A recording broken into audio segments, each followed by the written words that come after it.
The trading station hung in the void like a broken wheel, its lights flickering against the darkness of space. Lieutenant Hana Kim stepped off the transport ship and immediately felt the weight of 1,000 eyes on her. She was used to it by now. Humans were still new to this part of the galaxy, and most aliens saw them as soft, weak creatures who had stumbled into space by accident. Tae Young Park walked beside her, his hand resting on his plasma pistol. He was nervous, though he tried to hide it.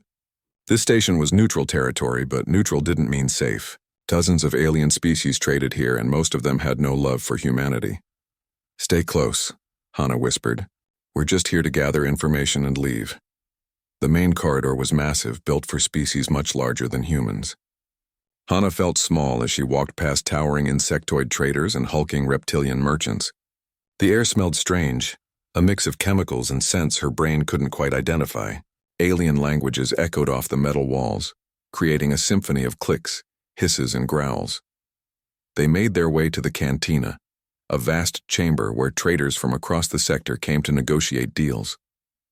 Hana scanned the room, taking note of exits and potential threats. Her right hand brushed against the blade at her hip, a small weapon no longer than her forearm. It had belonged to her grandmother, then her mother, and now her. The handle was worn smooth from generations of use. "Humans," a voice boomed across the cantina. The room fell silent. "I didn't think your kind had the courage to come this far from your little blue world." Hana turned slowly. The speaker was massive, easily 9 feet tall, with dark green scales that looked harder than steel. His eyes were yellow with vertical pupils, and his mouth was filled with teeth like daggers. He wore armor decorated with the symbols of the Sauroch Empire, one of the most powerful military forces in the galaxy. "Commander Darius Vex," Tae Young muttered. "This is bad." Hana didn't respond. She kept her face calm as Vex approached, his heavy footsteps shaking the floor. Other aliens in the cantina backed away, giving him space. Some looked excited, as if they expected entertainment. "I've heard stories about humanity," Vex said, circling Hana like a predator. "They say you're clever, that you think your way out of problems instead of fighting. Is that because you're too weak to fight?" "We fight when we need to," Hana replied evenly. "But we prefer to talk first." Vex laughed, a sound like grinding metal. "Talk? Yes, that's what prey does when the hunter approaches. Talk and hope the hunter grows bored." He leaned down, bringing his massive head close to hers. His breath was hot and smelled of sulfur. "Tell me, little human, what do you hunt with? Those small hands? Those blunt teeth?" Hana said nothing. She could feel the tension in the room rising. This wasn't just idle mockery. Vex was testing her, testing all of humanity through her. "I see you carry a weapon," Vex continued. His claw pointed at the blade on her hip. "May I see it?" "No," Hana said simply. "No." Vex's eyes widened in mock surprise. "How rude." "Very well. I can see it from here anyway." He straightened up, addressing the entire cantina now. "Look at this. The human carries a knife. A tiny, pathetic little knife. My people use knives like that to clean under our claws." Laughter rippled through the crowd. Hana felt Tae Young tense beside her, but she put a hand on his arm. "Not yet. We Sauroch carry weapons worthy of warriors," Vex continued. He drew his own blade, a massive sword nearly as tall as Hana herself. The edge glowed with plasma energy. "This is a weapon. This is what real soldiers carry into battle. But you, little human, you carry a toy." Hana looked up at him, her dark eyes meeting his yellow ones. When she spoke, her voice was quiet but clear enough for everyone to hear. "It's just big enough for your neck." The cantina went absolutely silent. Even the background hum of the station's system seemed to fade. Vex stared at her, his pupils contracting to thin lines. For a moment, Hana wondered if she'd pushed too far. Then Vex threw his head back and laughed. "Spirit. The human has spirit." He sheathed his blade and crossed his arms. "I like you, tiny warrior. You have courage even if you don't have sense. Very well. Let's see if your blade is as sharp as your tongue." "What do you mean?" Hana asked, though she already knew. "I challenge you," Vex declared. "Tomorrow in the station's combat arena. You and me. Your little knife against my weapons. Let's show the galaxy what humans are really made of." He leaned in close again. "Unless you're afraid." Hana knew this was a trap. Accept, and she'd likely die in the arena. Refuse, and she'd confirm every alien's belief that humans were cowards. Worse, refusing might endanger the entire mission. If humans were seen as weak, no one would trade with them. No one would share information and humanity would remain isolated and vulnerable. I accept, Hana said. Vex's smile widened. Excellent. Tomorrow at noon, station time. The whole galaxy will be watching. He turned and walked away, his followers trailing behind him. As soon as Vex left, the cantina erupted in conversation. Aliens clustered together, no doubt already placing bets. Taeyong grabbed Hana's arm. Are you insane? He hissed. He'll kill you! Maybe, Hana said quietly. But if I'd refused, we might as well pack up and go home. Humanity would never be taken seriously again. Better that than you dying in some arena for entertainment. Hana looked at her friend and smiled sadly. You know it doesn't work that way. We came out here to prove we belong among the stars. Sometimes proving that means taking risks. They left the cantina quickly, heading back to their small quarters on the docking level. Hana knew she had less than 24 hours to prepare. She also knew that Vex was probably right. By any reasonable measure, she should lose this fight. He was bigger, stronger, had better reach and wore armor that could stop most weapons. But Hana hadn't survived the streets of Seoul, military training, and 3 years in deep space by being reasonable. She sat on her bunk and drew her blade. In the dim light of the quarters, the edge seemed to shimmer. This wasn't just a family heirloom. It was something special, something most aliens didn't know humans possessed. She smiled. Tomorrow, the galaxy would learn something important about humanity. They were small, yes, soft perhaps, but they were far more dangerous than anyone suspected. And sometimes all you needed was a blade that was just big enough. News of the challenge spread through the station faster than a hull breach. By morning, every alien on the outpost knew about it. The betting pools were already massive, with odds heavily against Hana. Most bets gave her less than 5 minutes in the arena. Ambassador Jiwon Lee arrived at Hana's quarters before sunrise, looking exhausted and angry. She was a small woman with gray streaks in her black hair, wearing the formal robes of Earth's diplomatic corps. Do you have any idea what you've done? Jiwon demanded. I've spent 6 months building relationships here, and you've thrown it all away with one stupid comment. Hana finished sharpening her blade before responding. With respect, Ambassador, those relationships were built on them thinking we're harmless. That was never going to last. So your solution is to get yourself killed? Jiwon's voice cracked slightly. Hana, I've seen Vex fight. He's killed species twice his size. You're a soldier, a good one, but this isn't a fair fight. Fair fights are rare in space, Hana said quietly. She held up her blade, examining the edge in the light. Besides, I have advantages he doesn't know about. Before Jiwon could respond, Taeyong entered with a datapad. You need to see this, he said grimly. I've been digging through station records. This isn't the first time Vex has issued challenges to visiting species. How many? Hana asked. 12 in the past year. All to species the Sarok were evaluating as potential targets. Taeyong pulled up a holographic display. Each time his opponent lost. Within 6 months of each challenge, the Sarok launched military operations against that species' territory. The room fell silent. Yuan sat down heavily. This is an intelligence operation, she said slowly. He's not just testing you personally, he's testing all of humanity. And if I lose badly, the Sarok will see us as easy prey. Hana finished. If I refuse to fight, same result.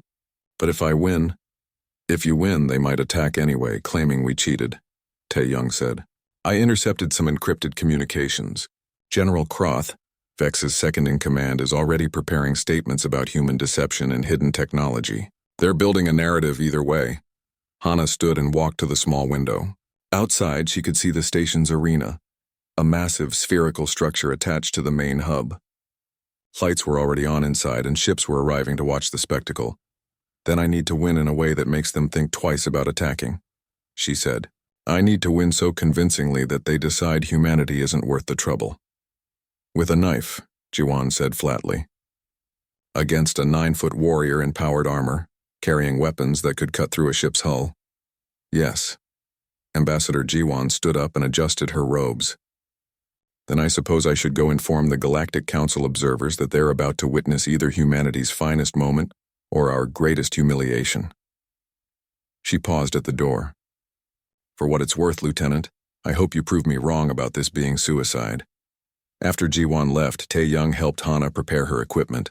He'd brought scanning equipment to analyze the arena's layout and weapons detection systems. The arena can generate variable gravity fields, he explained. Anywhere from 0 g to 3 times standard. Vex will likely increase it to slow you down. Can you hack the controls? Maybe, but everyone would know. That's exactly the kind of cheating they're expecting us to try. Tae-young looked at his friend seriously. Hana, you know you don't have to do this. We could leave right now, call in the fleet, and get out of here. And spend the rest of our lives wondering if we could have made a difference. Hana shook her head. No, this is what we came out here for. To show the galaxy that humans belong.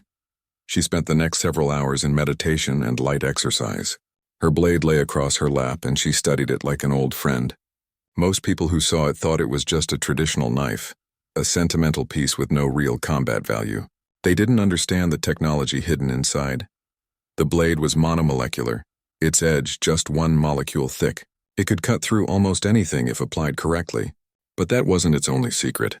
The handle contained a kinetic amplifier that could increase the force of her strikes by a factor of 10. Combined with the sharp edge, it turned a small knife into one of the deadliest weapons in existence. The problem was that using it effectively required perfect timing and precision. One mistake and Vex would crush her like an insect. Hours later, a chime sounded. It was time. The walk to the arena felt like a dream. Aliens lined the corridors watching her pass. Some pointed and laughed. Others looked curious. A few Hana noticed looked concerned. Those were the smart ones, the ones who'd studied human history and understood what her species was capable of when pushed into a corner. The arena entrance was massive, designed for species of all sizes. Hana stepped through and found herself in a preparation chamber. Through a transparent wall she could see the arena itself, a huge sphere at least 300 feet in diameter. The walls were reinforced metal, scarred from countless battles.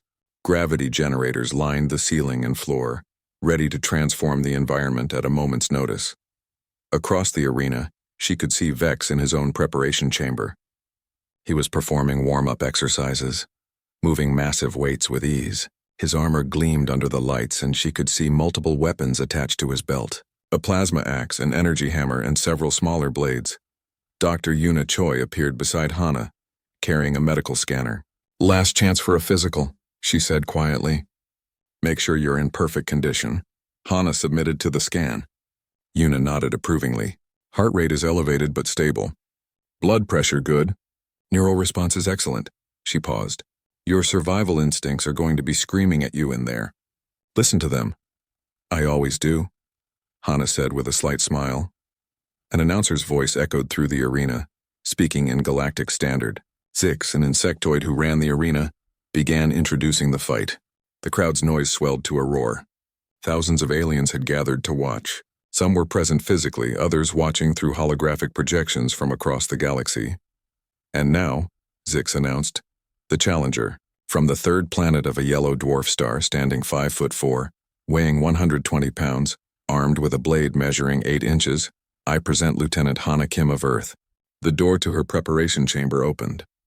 Hana stepped into the arena, and the noise hit her like a physical force. Jeers, laughter, and a few scattered cheers that might have been sarcastic. She walked to the center of the sphere, her small blade hanging at her side. Across from her, Vex entered. His footsteps boomed. His shadow stretched across the arena floor. He raised his arms, and the crowd went wild with approval.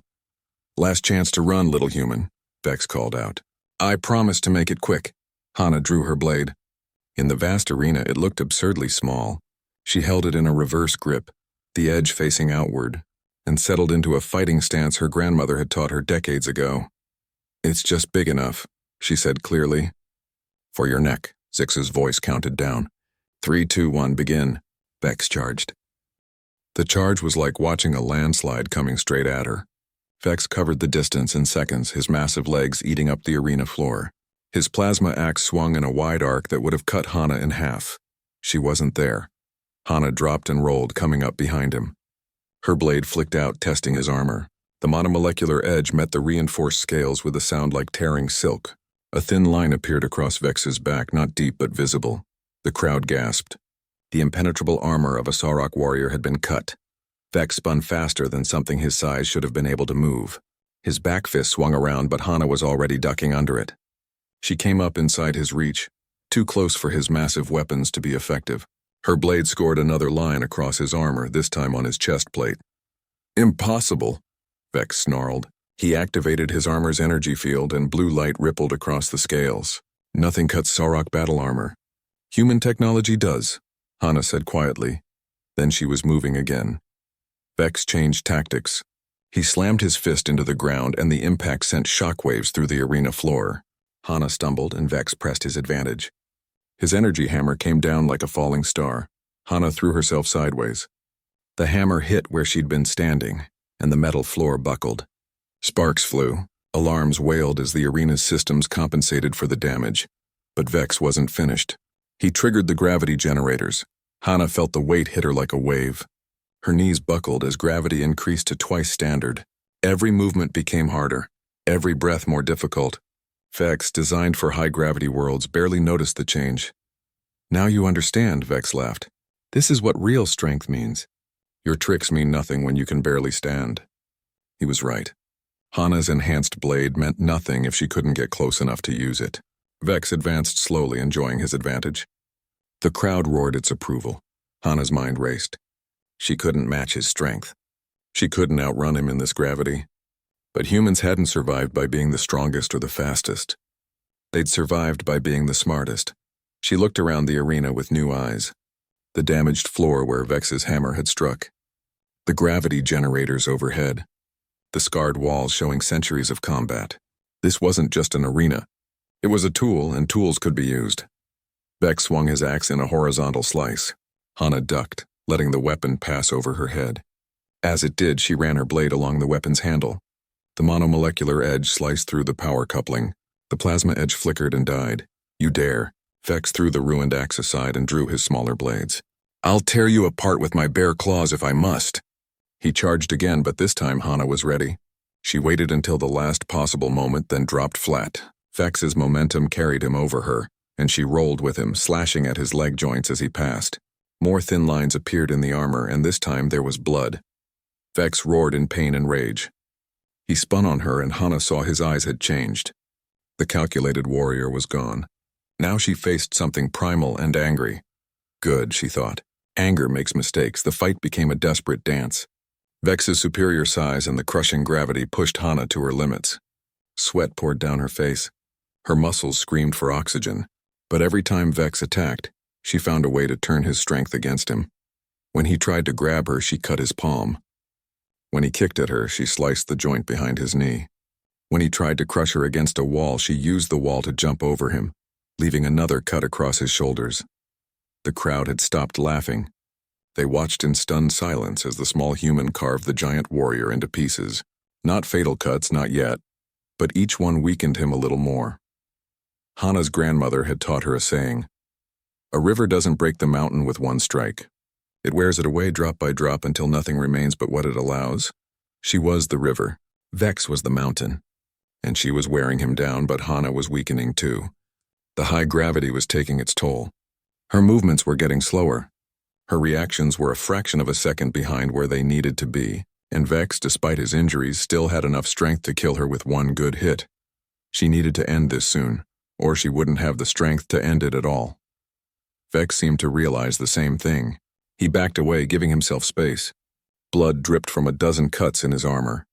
His breathing was heavy and his yellow eyes had gained a new quality. Respect. You're better than I expected, human, he said. Much better. But you're tiring. I can see it. In another 5 minutes, you won't be able to lift that blade. Then I'll finish this in 4, Hana replied. She'd been observing the arena throughout the fight, and she'd noticed something. The floor panels where Vex had struck with his hammer were damaged. The metal had buckled, but underneath she could see support beams. And those beams looked like they connected to the gravity generators. During the fight, every time Vex had attacked and missed, Hana had positioned herself carefully. Every slash she'd made at his armor, she'd also made another slash where he couldn't see. The support beams were now hanging by threads. She just needed him in the right position. You want to know why humans are dangerous? Hana asked, circling to her left. It's not because we're strong. It's because we're smart enough to use everything around us. Words, Vex snorted. You're stalling. Maybe, Hana admitted. She was now standing exactly where she needed to be. Or maybe I'm giving you one last chance to surrender. Vex's laugh was bitter. A Sorok warrior does not surrender. We fight until victory or death. I was afraid you'd say that. Hana lunged forward, but it was a feint. Vex's counterattack came exactly as she'd predicted. His massive fist swung in an uppercut that would have launched her into the arena ceiling. She dropped her blade.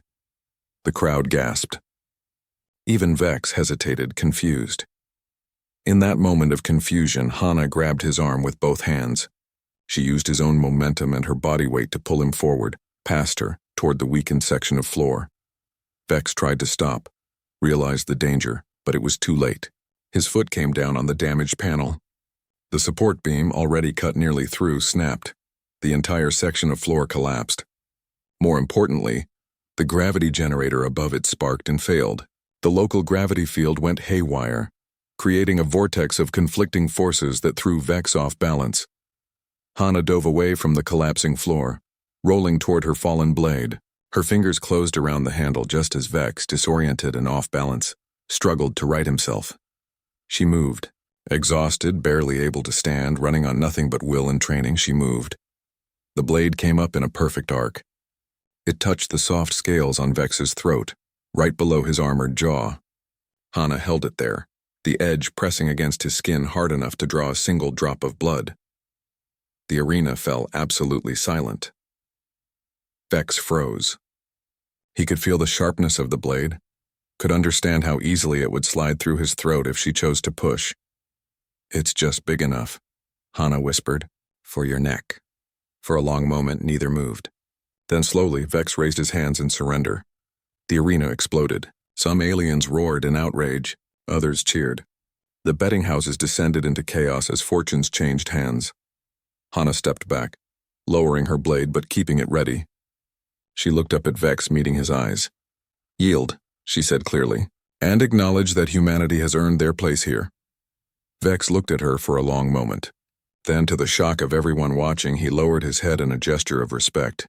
I yield, he said, his voice carrying across the arena. The human has won fairly. Let no one question their right to walk among the stars. Hana nodded. She sheathed her blade and turned her back on him. A final gesture of confidence. As she walked toward the exit, her legs shaking with exhaustion, the crowd's reaction was mixed. But one thing was certain, no one was laughing anymore. The medical bay was quiet except for the hum of scanning equipment. Dr. Yuna Choi worked over Hana's exhausted body, treating bruises and checking for internal damage. Miraculously, nothing was broken, but Hana would be sore for weeks. You're incredibly lucky, Yuna said, injecting a painkiller into Hana's arm. 6 more minutes in that gravity field and your heart might have given out. Didn't need 6 minutes, Hana said with a weak smile. 4 was enough. Tae-young stood guard at the door, his weapon ready. Outside, they could hear the station descending into chaos. Hana's victory had shocked the entire sector, and not everyone was happy about it. Ambassador Ji-won entered, her face pale. We need to leave, now. What's happened? Hana asked, trying to sit up. Everything. Ji-won pulled up a holographic display. The Sorok Empire is claiming the fight was rigged. They're saying humans used illegal technology and demanding a formal investigation. 6 species are calling for your arrest. The betting houses are threatening lawsuits. And worst of all, someone leaked information that this was a test for potential invasion targets. Let me guess, Tae-young said grimly. Now everyone knows that if they look weak, the Sorok attack. So they're all trying to look strong, exactly. 3 different species have challenged humanity to similar contests. If we refuse, we look like cowards. If we accept, we'll be fighting forever. Ji-won rubbed her temples. You've started a diplomatic nightmare. Before anyone could respond, the door opened again. 3 armed guards entered, and behind them came a figure Hana recognized from the intelligence briefings. General Croth, Vex's second-in-command. He was slightly smaller than Vex, but moved with deadly precision. Everyone stay calm, Croth said, his voice surprisingly gentle. I'm not here to fight. I'm here to talk. Talk fast, Tae-young said, his weapon aimed at the general. We're not in a trusting mood. Croth gestured to his guards, who stepped outside. Now it was just the 5 of them in the medical bay. The general looked at Hana with undisguised curiosity. Vex wishes to speak with you privately, Croth said. He's in recovery like you, but he's insisting it's urgent. Is this a trap? Ji-won asked. Probably, Croth admitted. But not the kind you think. Vex is many things, but he's honorable in his own way. When he says he wants to talk, he means it, Hana considered. Every instinct told her this was dangerous, but something in Kroth's manner suggested this was important. I'll go, she said. Hana, no, Tae-young protested. If they wanted me dead, they could have attacked while I was unconscious, Hana pointed out. This is something else. 20 minutes later, Hana walked into a private room in another section of the medical bay. Vex lay on a reinforced bed, his armor removed, bandages covering the many cuts she'd given him. He looked diminished without his armor, but still dangerous. Leave us, Vex said to the guards. They hesitated, but obeyed. When they were alone, Vex spoke. You fought well. Better than I expected. Better than I've seen in decades. Thank you, Hana said cautiously. Why did you want to see me? Vex was silent for a long moment. Then he said, because I need to warn you, and because I owe you a life debt for not killing me when you had the chance. Warn me about what? Everything you've learned is true. The Sorok Empire uses these challenges to evaluate species for conquest. I've done it 12 times before you. Every species I defeated, we eventually attacked. Vex's eyes were hard. But you won. And that changes everything. Your government will claim we cheated, Hana said. Of course they will. But that's not the real problem. Vex shifted on the bed, wincing. The real problem is that you proved humans are dangerous. And the Sorok aren't the only ones who've noticed. He pulled up a data display from his wrist device. For the past year, 6 major species have been secretly meeting. They call themselves the Coalition for Galactic Stability. Their real goal is to eliminate emerging species before they become too powerful. Hana felt her blood run cold. They want to destroy humanity. Not just destroy. Erase. They want to make an example of Earth so that no other young species gets ambitious. Vex scrolled through the data. They were already planning an attack. Your victory just moved up their timeline. Why are you telling me this? Vex looked at her directly. Because I'm a warrior, not a murderer. There's honor in fighting someone who can fight back. There's no honor in genocide. And because you spared my life when you didn't have to, that creates a debt in my culture. He transferred the data to a chip and held it out. This contains everything I know about the Coalition's plans. Fleet positions, attack dates, command structures. Use it to save your people. Hana took the chip carefully. What will this cost you? Probably my career. Possibly my life if they find out. Vex smiled without humor. But the Sorok respect strength. When they learn what I'm doing, some will call me a traitor. Others will call me honorable for paying my debt. Either way, I can live with it. How much time do we have? 3 months. Maybe 4 if they're cautious. But they're not cautious. They're afraid. Vex closed his eyes. They watched you defeat me and they realized something terrifying. Humans aren't just clever. You're adaptable in ways they can't match. You look at a weapon and see a tool. You look at a battlefield and see a puzzle. That's dangerous to species that rely on superior strength. Hana stood to leave, then paused. What will you do now? Recover. Then find a way to convince my people that attacking humanity is suicide. Vex opened one eye. Do you think I'm right? That you can't be conquered? I think, Hana said slowly, that humans have survived ice ages, plagues, wars, and extinction events. We've faced predators with better claws, competitors with better tools, and disasters with no warning. And we're still here, she smiled. So yes, I think trying to erase us would be a very bad idea. Hana returned to her team and showed them the data. Ambassador Jiwon went pale as she read through it. This is worse than we thought, she said. 6 species, hundreds of ships. They're planning a coordinated strike on Earth and all our colonies. Then we need to warn Earth, Tae-young said. Get the fleet ready. It's not enough, Hana said quietly. Even if we prepare, we're outnumbered 10-1. We need to change the game. How? Yuna asked. Hana thought back to the arena. She'd won not by being stronger, but by being smarter, by using the environment, by making her opponent fight on her terms. We need to do what humans do best, she said. We need to be unpredictable. Over the next week, Hana worked with Ambassador Jiwon to craft a response. They couldn't hide. They couldn't run. So instead, they did something the galaxy didn't expect. They went public. Jiwon called a press conference at the station, inviting representatives from every major species. The room was packed with journalists and diplomats, all expecting damage control after the arena fight. Instead, Jiwon released everything. Vex's data, the Coalition's plans, The history of the Soraks challenges, all of it, broadcast across the entire galactic network. For months, Jiwan said calmly, we've been told humanity needs to prove itself worthy of joining the galactic community. We've been tested, mocked, and dismissed. Today I'm here to tell you that we're done proving ourselves.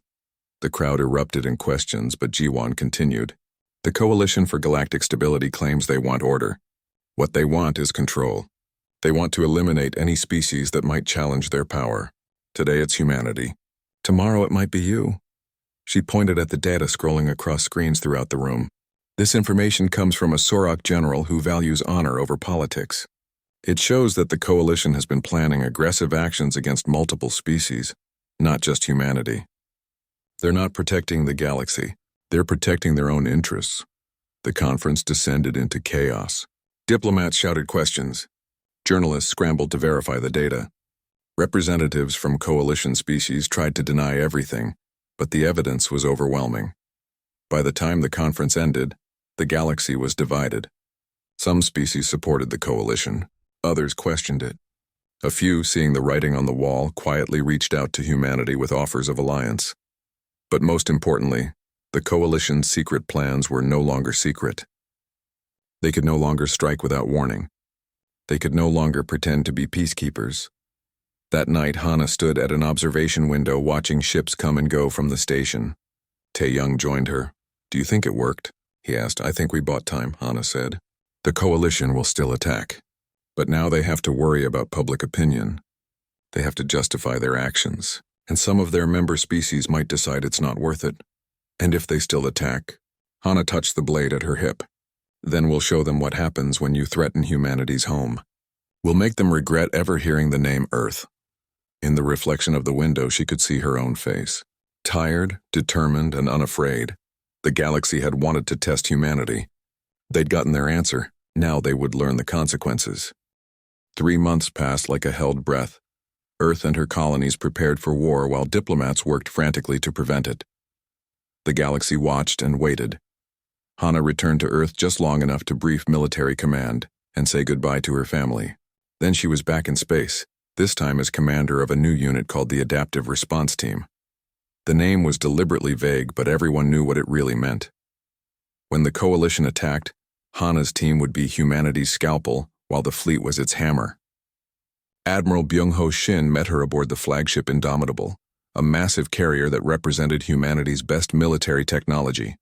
The admiral was an older man with gray hair and tired eyes, but his voice was firm. The Coalition is coming, he said without preamble. Our scouts detected their fleet assembling near the Barrier Nebula. 6 species, 400 ships heading toward the Sol system. When? Hana asked. 2 weeks, maybe less. Shin pulled up a tactical display. They're not hiding anymore. This is a show of force. They want everyone to see them crush humanity. What's our status? We have 70 combat-ready ships, another 30 in various stages of completion. The orbital defense platforms are online, and we've evacuated non-essential personnel from the outer colonies. Shin looked at Hana seriously. We're outnumbered 6-1. If this turns into a straight fight, we'll lose. Then we make sure it doesn't turn into a straight fight, Hana said. Her team assembled in the briefing room. Tae-young was there, promoted to captain after the incident at the station. Dr. Yuna Choi came as medical officer and scientific advisor. They were joined by 40 other specialists, the best humanity had to offer. But there was one person Hana hadn't expected to see. Vex stood at the back of the room, now wearing simple armor without the Sorak military insignia. What are you doing here? Hana asked. Paying my debt, Vex said simply. I warned you the attack was coming. Now I'm here to help you survive it. Your people will call you a traitor. Let them. My honor matters more than their opinions. Vex moved to the front of the room. I know the Coalition's tactics, I know how they think, and I know their weaknesses. Over the next week they planned.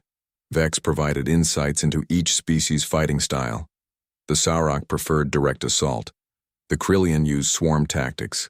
The Thexian relied on long-range bombardment.